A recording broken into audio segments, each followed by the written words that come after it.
As Iran has launched retaliatory strikes across the Middle East, thousands of people have been forced to flee their homes, creating urgent humanitarian needs across the region, including in Lebanon. So joining me now with more is Kelly Razzouk, the International Rescue Committee's Vice President for Policy and Advocacy. Kelly, thank you for being with us. What has the humanitarian impact of the fighting on the people of Lebanon been? Thanks, Janae. And you just showed some of those images.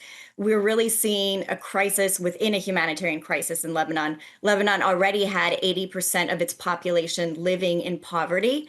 And now with these Israeli orders to leave their homes, many are leaving with very little. They are leaving southern Beirut, the southern suburbs, and coming to these shelters with just the clothes on their back without much to sustain them for the coming days. And so the International Rescue Committee has activated our emergency response to be able to meet these people where they are, to provide cash assistance to families, to provide things like blankets. We've heard from our staff that there are 5 families living in one room without mattresses, without the ability to sleep. And as this wave of displacement continues, those needs are only going to grow. And you talked about the impact on children, Janae. Last week, we saw in just the span of 24 hours, 18,000 children displaced. And those needs are rising, those numbers are rising, and we are working on the ground to meet those needs. Oh, Kelly, some of those statistics, you said 80% of the people there were already living in poverty, and the idea that some 18,000 children have now been displaced. Can you talk to us about the psychological impact of renewed violence in the area?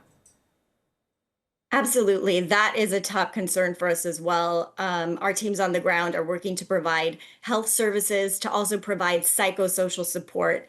As you know, children who are leaving these situations, who are leaving their homes, don't know when they're going to go back. Many children are not able to sleep at night. They're scared of the bombs. They're scared of what will come.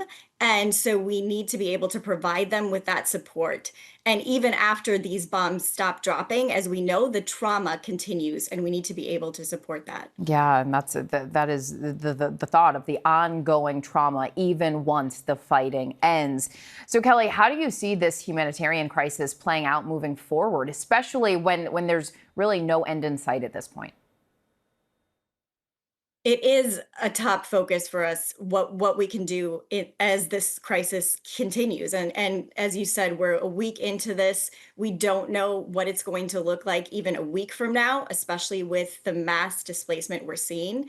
We're also very concerned because there have been so many global cuts to humanitarian aid, and we really need to ensure that donor governments, that donors are stepping up with the support needed to be able to sustain an emergency humanitarian response in Lebanon and in other countries who are also affected. Yeah. All right. Kelly Razzouk, thank you so much for the work that you're doing and for being here to talk about it with us this morning. We appreciate you.